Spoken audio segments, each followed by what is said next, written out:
Pirates didn't die of thirst when their water ran out. They got creative in ways that would horrify you today. What they drank instead kept them alive, but slowly poisoned their bodies and minds. The most disturbing choice wasn't alcohol or rainwater, but something far more twisted that reveals just how desperate the human survival instinct becomes. When pirates ran out of fresh water at sea, they didn't just sit around waiting to die of thirst. They had a secret weapon that kept them alive for months on end, and it wasn't what you'd expect. Grog became their lifeline. This wasn't just some random pirate cocktail invented for fun. It was a carefully crafted survival drink that mixed water, rum, and lime juice into something that could literally mean the difference between life and death. Here's the thing about water on ships back then. It went bad fast, really fast, like milk left out in the sun kind of fast. Fresh water stored in wooden barrels would turn green and slimy within weeks, breeding more bacteria than a teenager's bedroom. But rum, that stuff could outlast a pirate's grudge.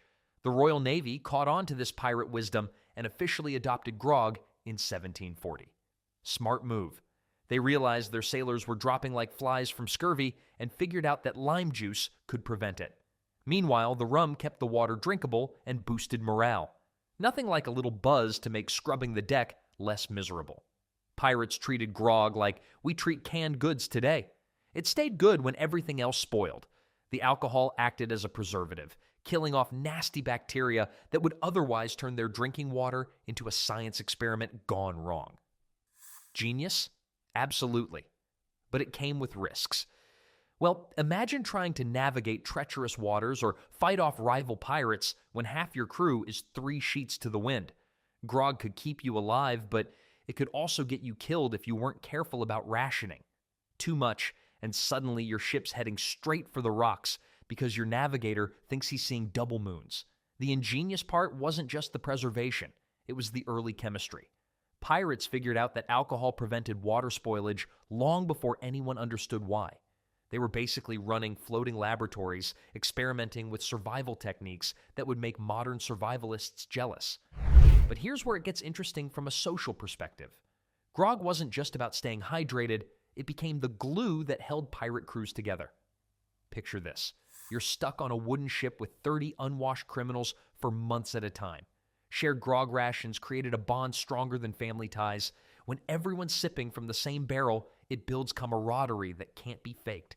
The daily grog ceremony became almost sacred.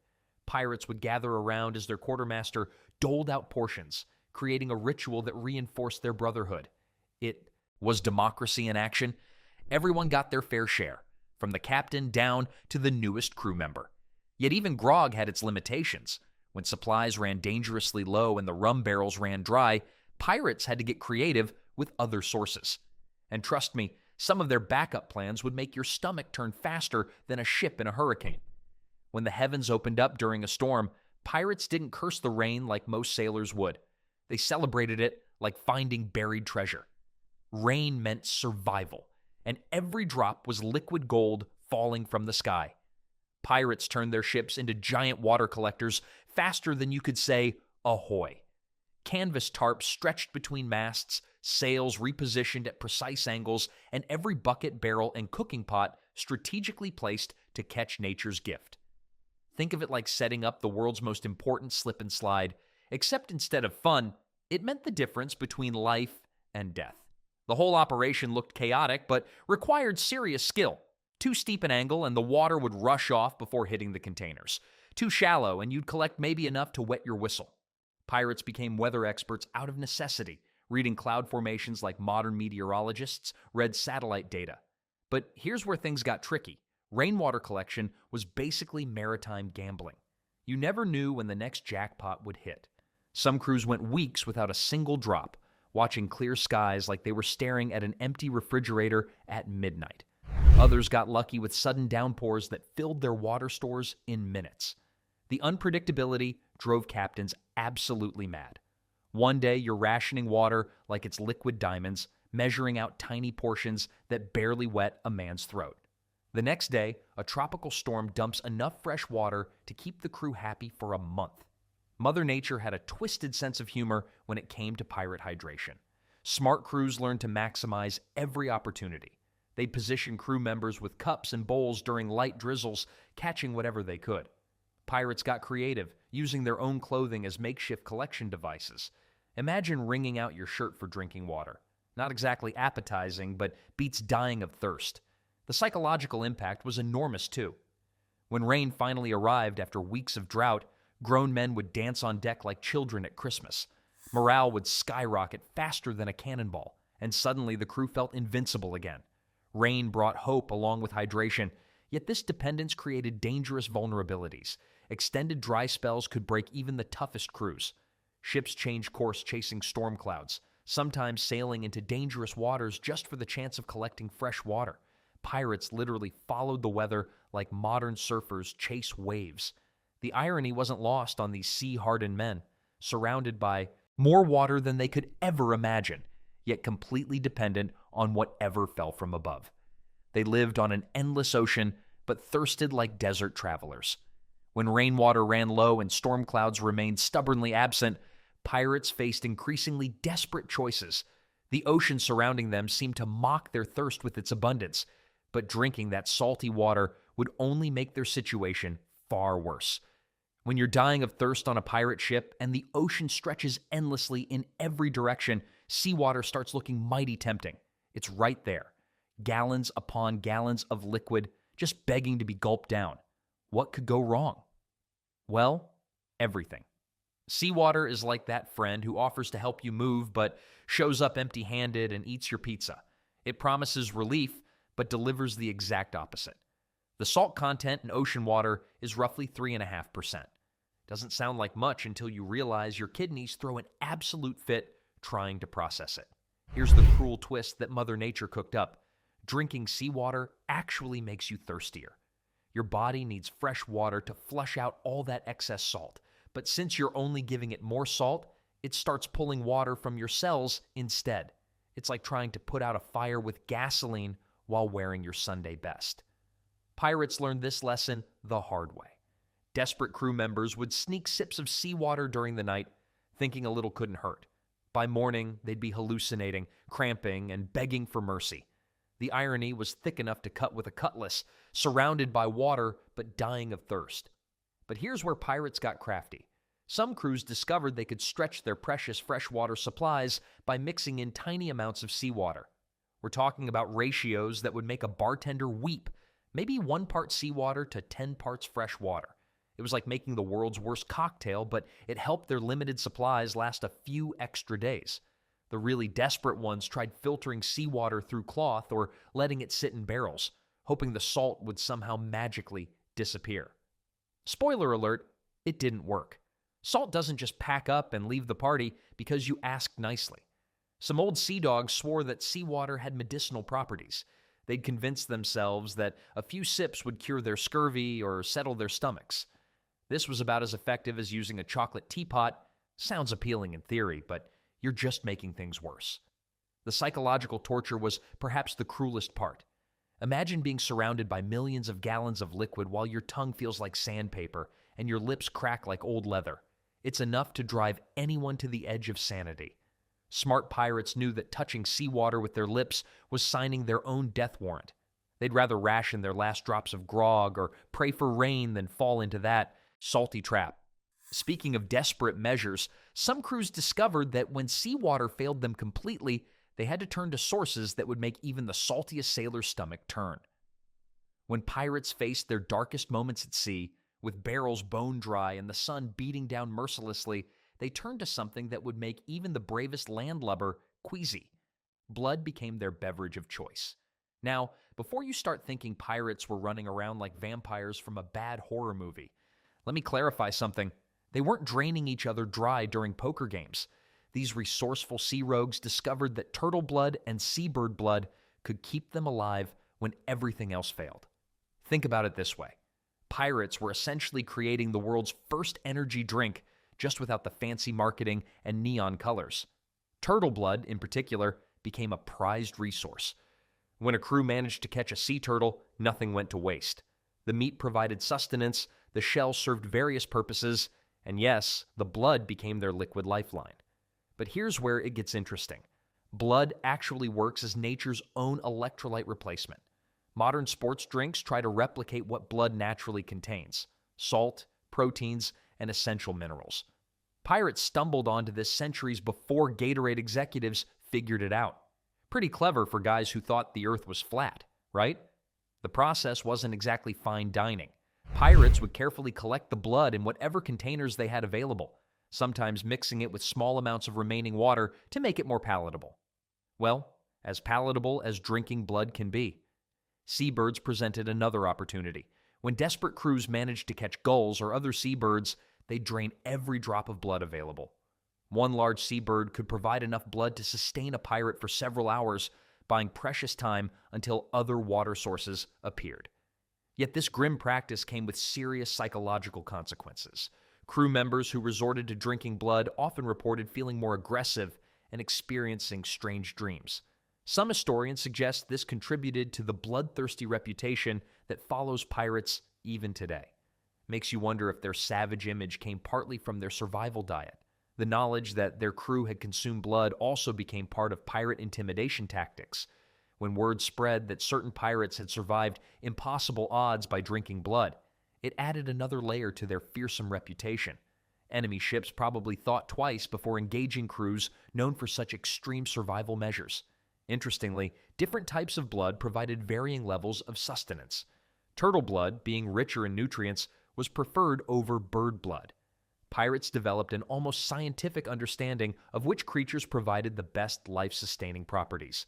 This wasn't just about staying alive, it was about maintaining enough strength to operate the ship and potentially fight when necessary. A crew too weak from dehydration couldn't hoist sails or defend their vessel. But even pirates had their limits with blood consumption.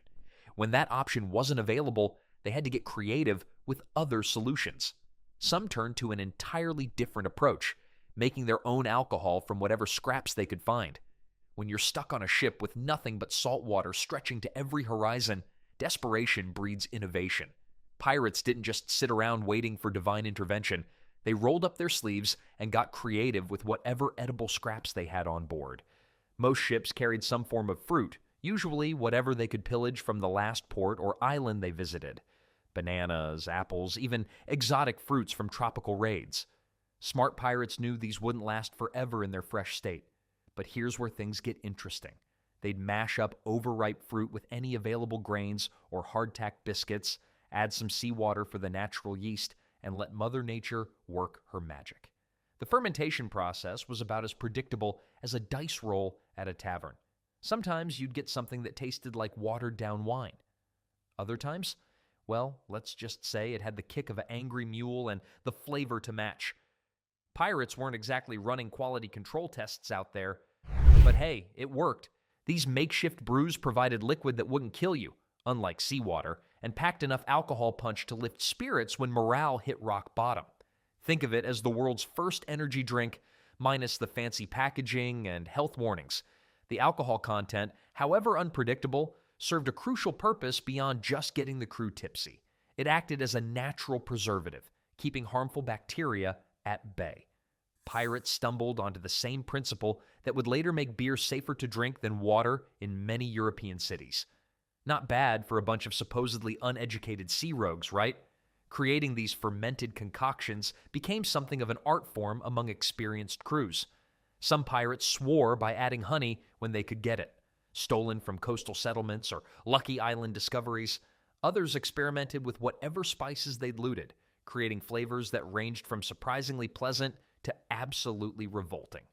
The brewing process itself provided entertainment during those endless days at sea. Crews would gather around their makeshift fermentation containers, taking bets on how the latest batch would turn out. Would it be smooth enough to drink without gagging? Or would it be so harsh that even the toughest sailor would wince? These alcoholic experiments weren't just about survival, they represented hope. Every batch meant another few days of drinkable liquid. Every successful fermentation was a small victory against the ocean's relentless attempt to kill them through dehydration. The irony wasn't lost on anyone.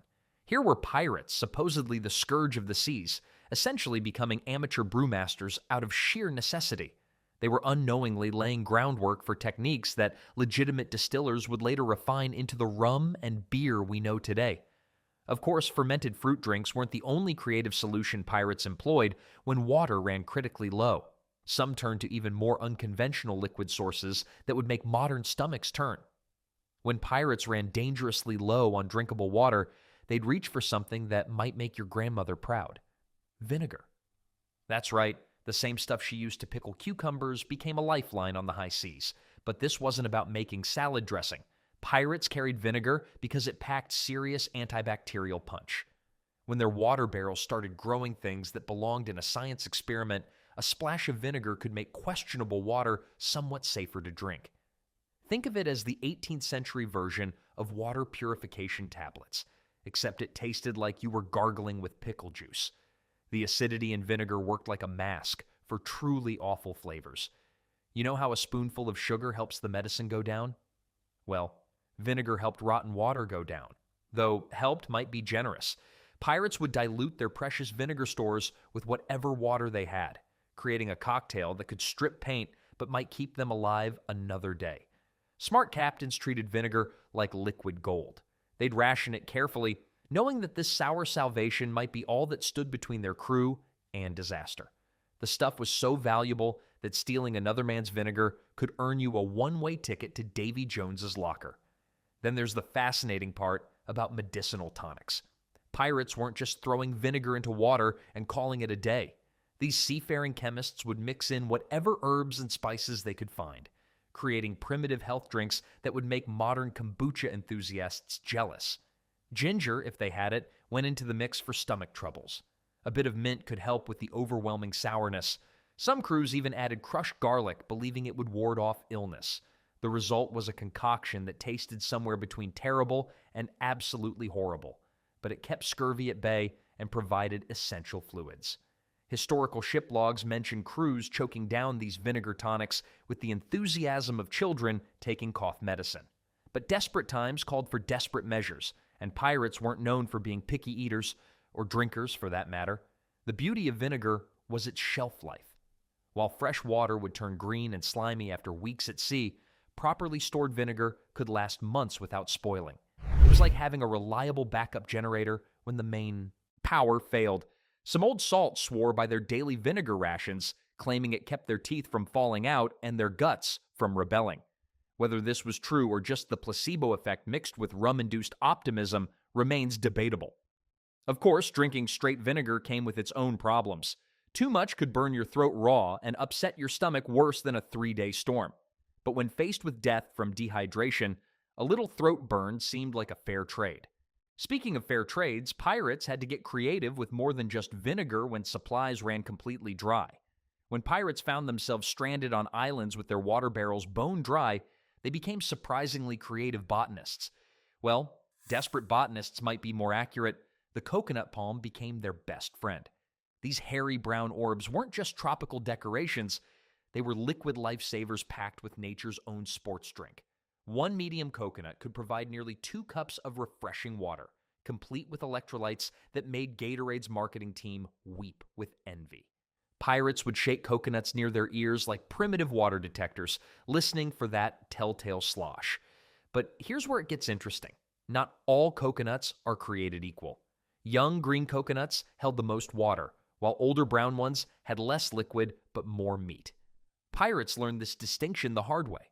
Imagine cracking open a dozen old coconuts only to find them drier than their captain's sense of humor. Then there were the tree tappers among pirate crews. These resourceful sailors discovered that certain tropical trees could be tapped for their sap, much like maple syrup production, but with higher stakes. Birch trees, when available, provided a slightly sweet liquid that tasted infinitely better than diluted vinegar. Palm wine from tapped palm trees offered both hydration and a mild buzz. Talk about killing 2 birds with 1 stone. The technique required patience and know-how. Pirates would make diagonal cuts in tree bark and insert hollow reeds or carved wooden spouts.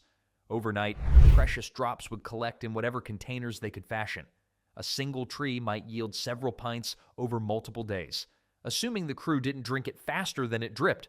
Some clever pirates discovered that certain cacti on Caribbean islands stored water in their thick, fleshy stems. The prickly pear cactus became particularly valuable, though extracting its moisture required careful navigation around those needle-sharp spines. One wrong move, and you'd have more puncture wounds than a pincushion convention. Morning dew collection became another survival trick. Pirates would lay out clean cloth or canvas before dawn, then wring out the collected moisture at sunrise. This method required patience and yielded modest amounts, but every drop counted when you're dying of thirst. Bamboo shoots provided another emergency water source. Fresh bamboo segments often contain clean water trapped between joints. Pirates learned to identify young bamboo by its hollow sound when tapped, like nature's own water bottles waiting to be discovered. The most enterprising crews even dug shallow wells near shorelines, hoping to find freshwater springs. Sometimes they struck gold, or rather, struck water. Other times they just got more sand in their boots. These emergency water sources required one thing above all else: landing somewhere with vegetation. Without reaching land, pirates remained at the mercy of rain clouds and whatever liquids they'd stored on board. But when they did find these natural water sources, survival suddenly became much more manageable than relying on questionable alternatives.